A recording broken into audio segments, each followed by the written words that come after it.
Shalom Bapak Ibu dan saudara-saudari yang terkasih dalam Tuhan. Saat ini saya akan menyampaikan renungan firman Tuhan kepada kita yang saya beri judul Perspektif yang Benar. Menurut Kamus Besar Bahasa Indonesia atau KBBI, perspektif diartikan cara pandang atau sudut pandang manusia dalam memilih opini dan kepercayaan mengenai suatu. Cara pandang kita atas kehidupan akan mempengaruhi masa depan kita. Orang yang selalu memiliki perspektif yang negatif biasanya bersikap pesimis, ragu-ragu, dan cenderung bertindak atau mengambil keputusan yang negatif. Dan tak sedikit orang yang punya perspektif keliru seperti ini, sehingga ada banyak kesempatan-kesempatan emas dalam hidupnya yang lewat begitu saja.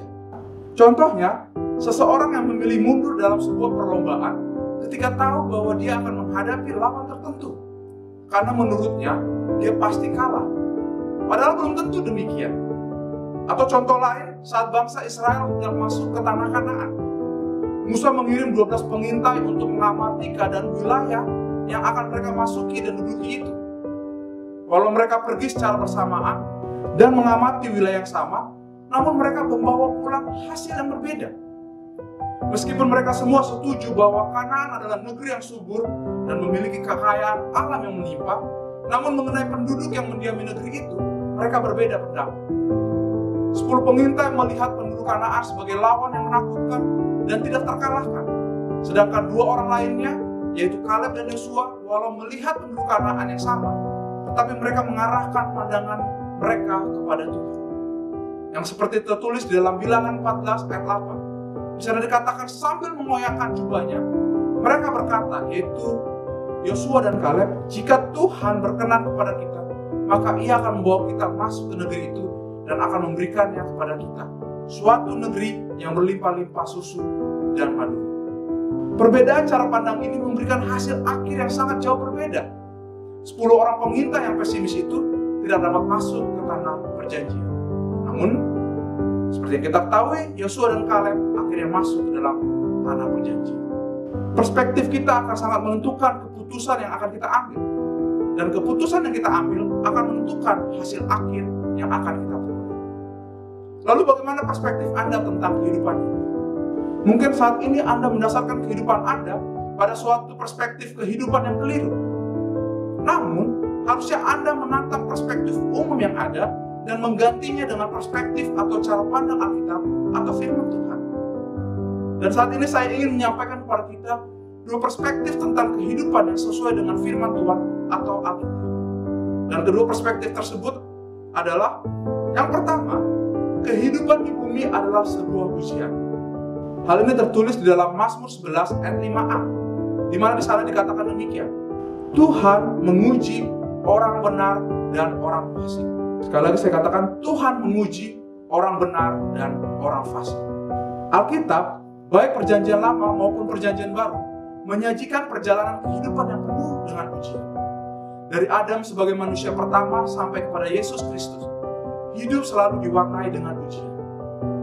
Allah terus-menerus menguji karakter, iman, ketaatan, kasih, integritas, dan kesetiaan manusia. Adam gagal, tapi Yesus Kristus selalu menang atas setiap ujian. Karakter dikembangkan dan ditunjukkan melalui ujian-ujian yang kita terima. Dan keseluruhan daripada kehidupan ini adalah sebuah ujian. Anda selalu diuji. Allah terus-menerus mengamati tanggapan Anda pada orang-orang, pada masalah, pada keberhasilan, pada konflik, pada penyakit, pada kekecewaan, dan bahkan pada cuaca. Allah bahkan mengamati tindakan-tindakan yang paling sederhana, seperti ketika Anda membuka pintu untuk orang lain, ketika Anda mengangkat sepotong sampah, atau ketika Anda bersikap sopan terhadap seorang pelayan.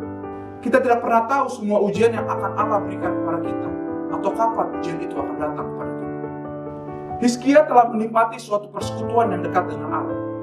Tapi pada titik penting dalam kehidupan, Allah meninggalkannya sendiri untuk menguji karakternya, untuk menunjukkan kelemahannya, dan untuk mempersiapkannya guna menghadapi tanggung jawab yang lebih besar. Kabar baiknya ialah bahwa Allah ingin Anda lulus dalam ujian-ujian kehidupan itu, sehingga Dia tidak pernah membiarkan ujian-ujian yang Anda hadapi itu melampaui kasih karunia yang Dia berikan. Setiap kali Anda lulus dalam sebuah ujian, Allah melihat dan membuat rencana untuk memberi Anda upah dalam kekekalan. Hal itu tertulis di dalam Yakobus 1 ayat 12. Berbahagialah orang yang bertahan dalam pencobaan, sebab apabila ia sudah tahan uji, ia akan menerima mahkota kehidupan yang dijanjikan Allah kepada barang siapa yang mengasihi dia. Yang kedua, kehidupan di bumi adalah sebuah kepercayaan. Dalam Ulangan 11 ayat 1 dikatakan demikian, haruslah engkau mengasihi Tuhan Allahmu dan melakukan dengan setia kewajibanmu terhadap Dia, dengan senantiasa berpegang pada segala ketetapannya, peraturannya, dan perintahnya.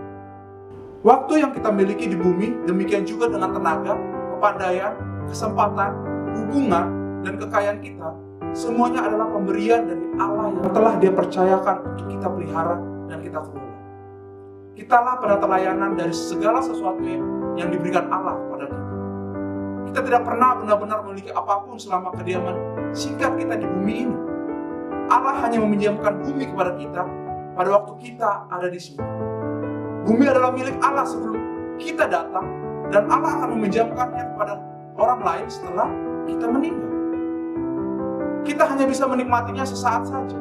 Segala sesuatu yang kita nikmati harus diperlakukan sebagai sebuah kepercayaan yang Allah tempatkan di dalam tangan kita. Yesus sering menunjuk kehidupan sebagai sebuah kepercayaan dan menceritakan banyak kisah untuk menggambarkan tanggung jawab kita kepada Allah.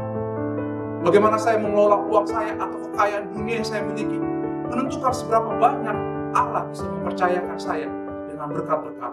Jadi, sebagai orang percaya, penting bagi kita untuk memiliki perspektif yang benar, cara pandang yang sesuai dengan kebenaran firman Allah. Belajarlah dari sikap positif Kaleb dan Yosua, karena sikap tersebut akan memberikan perbedaan yang signifikan bukan saja kepada diri sendiri, tapi juga kepada orang lain. Tuhan memberkati kita semua. Mari kita sama-sama berdoa. Bapa, terima kasih atas firman yang telah kami dengar pada saat ini. Biarlah firman-Mu ini menjadi rema dan kekuatan dalam hidup kami. Dan biarlah firman-Mu ini yang telah mengajarkan kami supaya kami memiliki perspektif yang benar tentang kehidupan kami, ya Tuhan. Bahwa kami dalam setiap kehidupan kami ini, kami layaknya sedang diuji. Apakah kami bisa berhasil melewati ujian itu atau tidak? Namun kami, Tuhan, mau bersandar pada Engkau, dan kami mau bisa melewati ujian itu bersama dengan Engkau. Dan kami mau, Tuhan, bertanggung jawab atas kepercayaan yang telah Engkau berikan pada kami. Kami mau, Tuhan, bertanggung jawab atas kepercayaan yang telah Engkau berikan kepada kami, ya Bapa. Ajar kami, Tuhan, latih kami terus, Tuhan, untuk bisa berkenan dan sesuai dengan kehendak-Mu. Terima kasih, Bapa. Biarlah berkat-Mu menjadi bagian kami. Di dalam nama Tuhan Yesus kami bersyukur. Haleluya. Amin. Tuhan memberkati kita semua.